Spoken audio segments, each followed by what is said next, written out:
So glad for this opportunity to bring the message this morning. You know, I'm really at a place where I don't want to take things for granted. So just like when I drive up to my house, I purposely go slow in the driveway because I want to take in and recognize this beautiful gift. And also to be speaking here today, say, well, you're the assistant, blah, blah. That's true. But it's the joy and the openness of this community that opened that door for me. And I don't ever want to just come in here like, hey, I'm running the joint, right?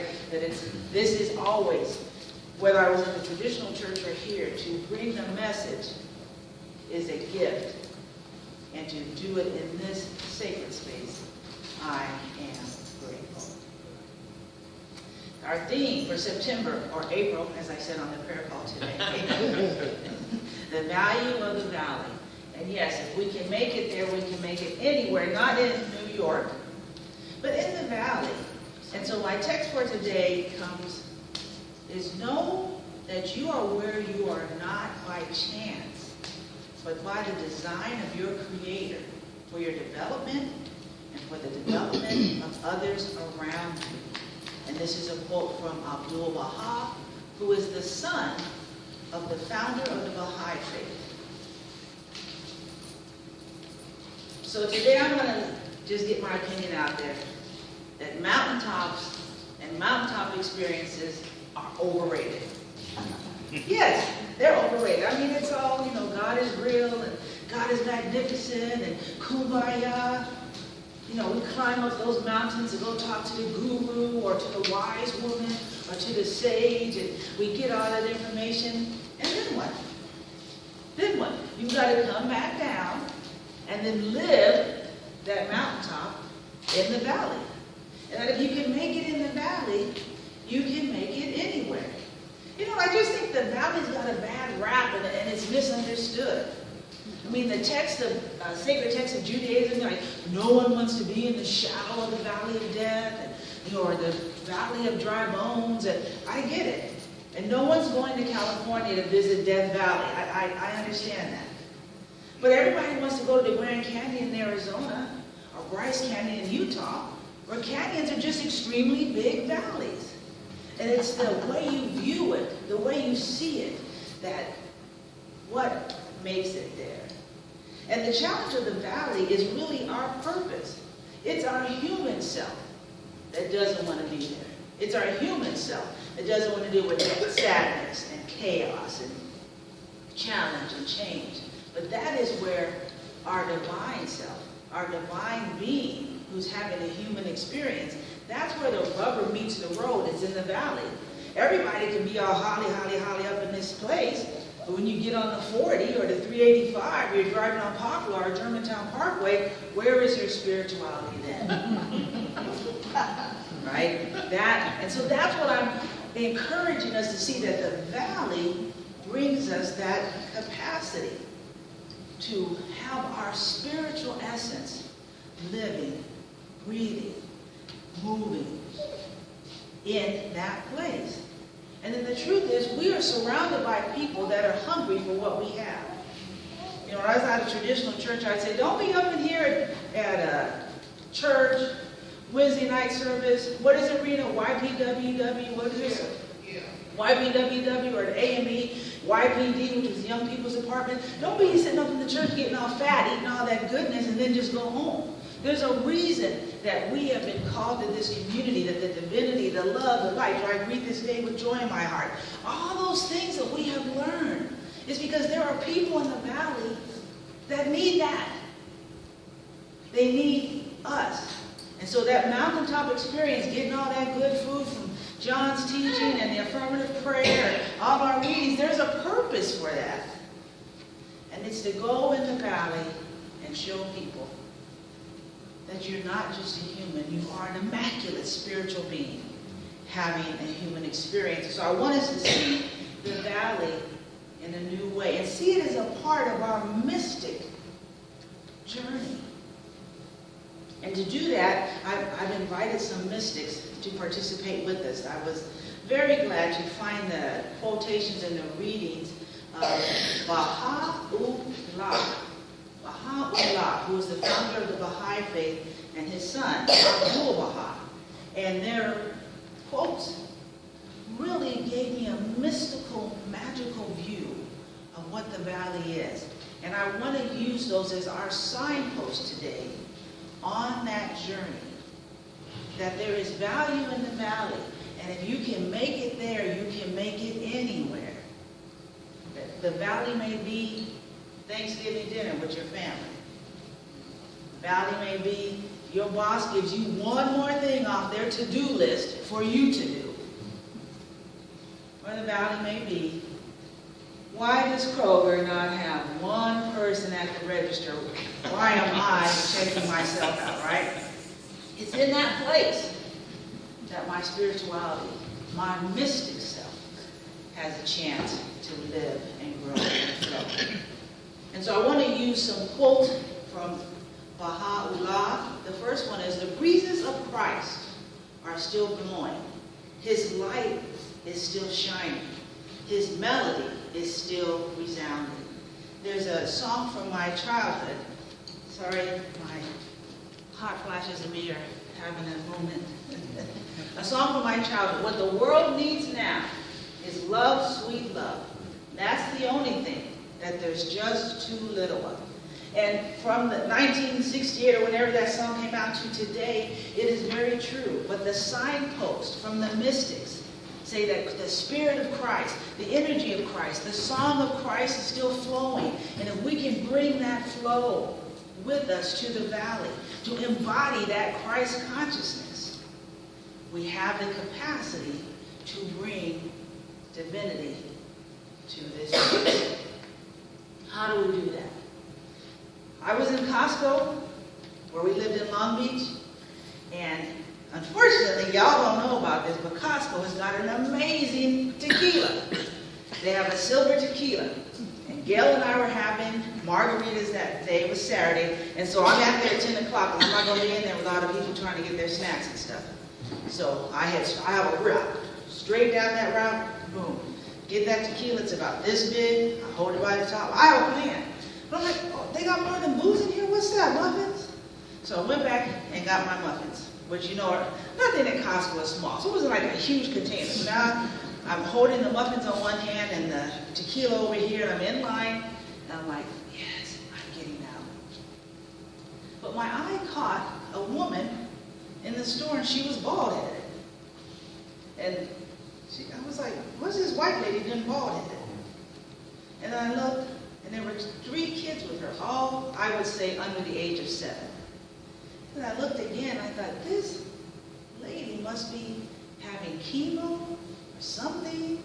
And my heart, that Christ consciousness, without me, I mean, I'm trying, you know, with booze and muffins in my hand, you wouldn't know the Christ consciousness. But in that moment, right, the Christ consciousness just touched me. And I turned to the person, I said, please hold my place in line. And I went over to her, and I don't know this lady.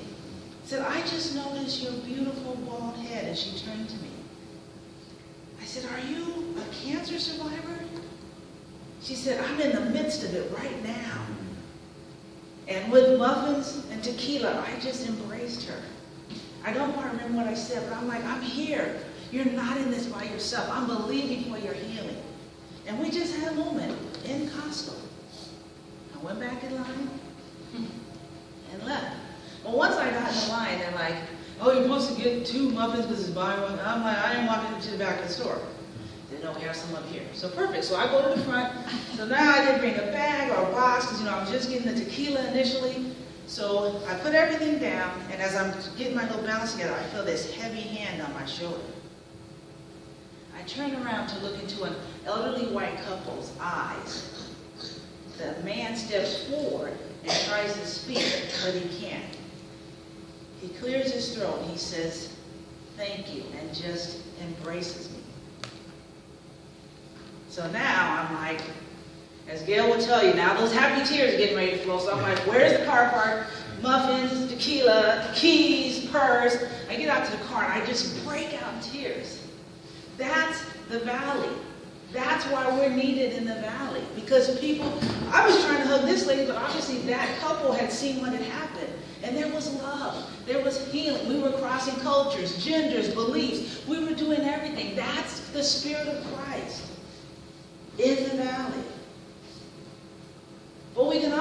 example of prisoner 664. Because sometimes bringing that Christ consciousness is doing what we saw Jesus do, what we've seen Buddha do, what we've seen many of those great avatars do, which is speak truth to power. When Jesus went to the temple, you think people talking about, oh, churches, those big mega churches making money. What do you think Jesus was doing when he was he was like, this ain't about money up in here and flipping tables? Speaking truth to power. And that's also a part of our Christ consciousness. When something's not right, when something's not loving, when something's not empowering, it is the Christ within us to take a stand. And prisoner 664 did that. His government told him he was not worthy of being even defined as a human. His race made him less than. He had no power. He had no voice. But I remember the day when Nelson Mandela in 1990 was released from prison. And this man had the chance to come out angry, calling for revenge, talking about, take 27 years of my life away, I'm going to let you know. But instead, this man embodied that Christ consciousness and brought love and forgiveness and brought a nation together.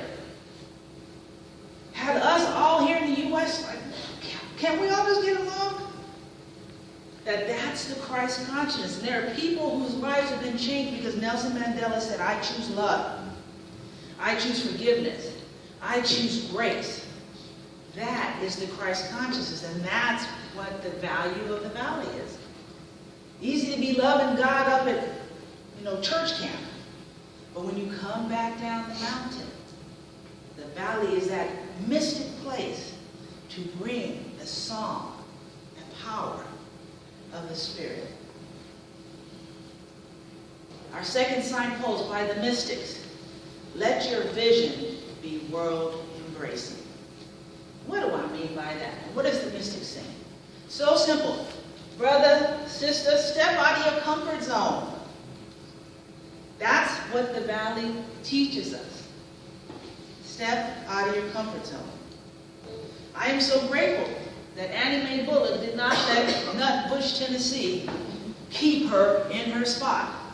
I remember seeing her on TV with Ike, and she had those long wigs. I don't know what was going on with her hair, but as a little girl, I was like, look at that. And she was moving, and even you see Tina Turner today still moving and shaking, and I thought, but see, I'm sure in Nutbush, Tennessee, she was told, you're not going to amount to much.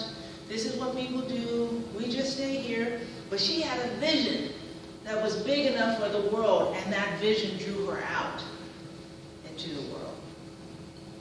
And she's changed lives. She was able to embrace the spirituality, brought healing and hope, and she's been able to share that. That's what the valley is all about. Or we think about Richard Williams, who's from the same generation as my mom and my aunts and uncles, who wanted me to, one, get that paper from a college. They knew that in the world, for me as an African-American woman, to open doors, I needed that paper, and I needed a good job, like work for GM, Lockheed, or come and work for FedEx. Get some good job that's going to keep you safe and secure.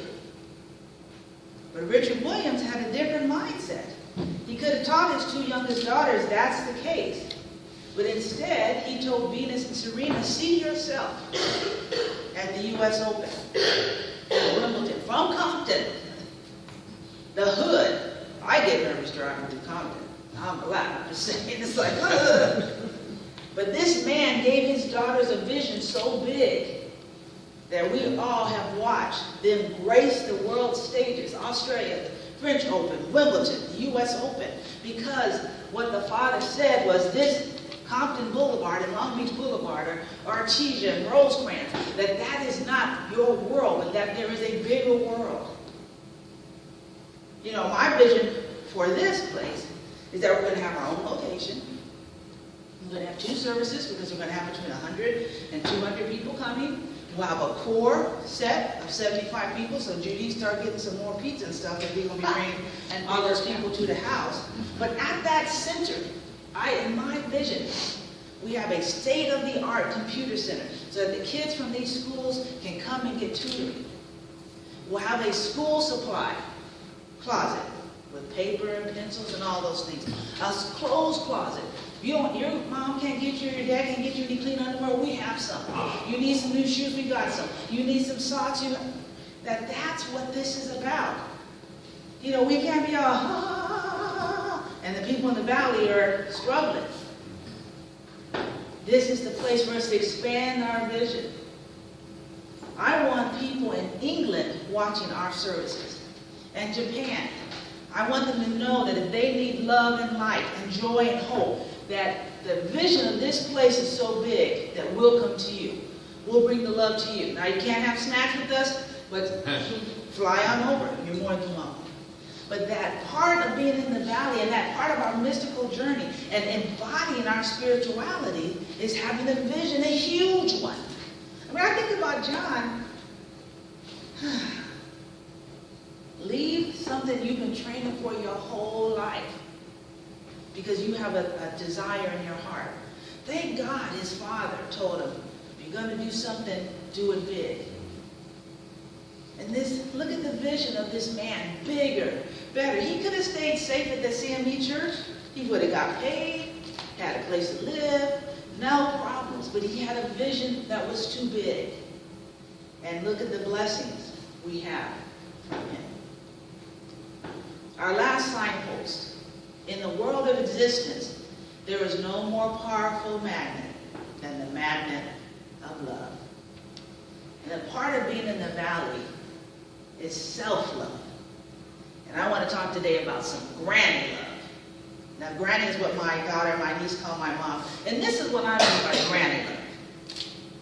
My mother and my sister were with me in the living room. I'm not one of those ladies that can say, oh, Lily, you better listen to me because I struggled 18 hours in labor. It went all very quickly for me.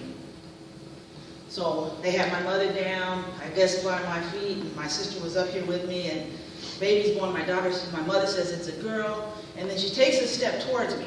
She says, Villa, are you okay? And I go, yeah. And my mother turned around and was with my daughter Lily. I guess because she didn't hear it. For no, she heard, yeah. I mean, like, boom. Lily had all her attention. I'm like, I just really did something here. She didn't do nothing. Okay? But she had all her attention. That's granny love. The self-love we deserve. No, I hear y'all saying, no. Spiritual people put themselves last. No. It's not spiritual love. No. I'm not even going to go there with you. The answer is no. RuPaul says, yes, the Bible, the rules of life, according to RuPaul. How are you going to love someone else if you don't love yourself? And you know what? My mother tell you, Villa grew up in a beer world on a champagne budget. I do know how to shop for bargains. But for some of us, we always get in the bargain. No, love yourself enough to get it at full price. That's granny love, the attention. The attention, I tell you what. How we speak to ourselves. My daughter and my niece were really young, and my mom was saying something. She's like, Booba. That's what she calls Lily. Booba, will you la la la? I don't even remember what she said, because at the end of the request was the word please. Booba, la la, please. My sister and I was like, I didn't even know you knew the word please. I never heard you say please. You've never asked me to do anything. But yet, here you are with Lily and Raven. Can you please? But that's granny love. Speaking to ourselves kindly. Empowering ourselves. Telling the truth about ourselves. That we are wonderful, divine, magnificent, one with the Creator. That's true love. Because when I love myself, I'm able to share that love with other people. You wonder why some people at your work are always at your desk? Because that vibe you give off, that healing, that love, that light, they are hungry for that. And we fill that up by loving ourselves. What brought me back to this church on the second Sunday? I couldn't tell everybody enough. Everyone in the church greeted me. I think everybody hugged me. See, if y'all ain't gone to traditional church, even at a small church it's worse. At a big church, you can say, well, nobody saw me. But I've been to traditional small churches where everybody said hi to me. And the church is small, so you know who's new and who's not. I mean, let's just say it. I was at a church on my first Sunday. I was going to think about doing my internship there, and I sat at a certain seat. And I saw this lady come, and she was standing there, but there was plenty of room for her, me and my mom. Well, the usher came and asked me to move because this was her row. Now, I know y'all think I'm all sweet. Girl, I was. And my mom's like, now, Villa, calm down, sit down. But come on. But this church, loved me right back up these stairs. Loved me right back up this, right down to Austin P. Love. Love. It begins with loving ourselves and then sharing that love with everyone else. I love this quote from Dr. King. We must discover the power of love. The power, the redemptive power of love. And when we discover that, we will be able to make of this old world a new world. We will be able to make men and women better. Love is the only way. So my contention is that the valley is the maker and the shaper and the transformer of our spiritual valley, of our spiritual journey. It is there we get to practice what we're talking about. It's where the spiritual rubber meets the road. Thriving, flowing, expanding, and growing is done in the valley, not on the mountaintop. It's in the valley that we can embody our divinity, step out of our comfort zone, love ourselves, and love one another. I conclude with this quote: be patient under all conditions and place your whole trust and confidence in God, and that is also the God within. And so it is. So it is.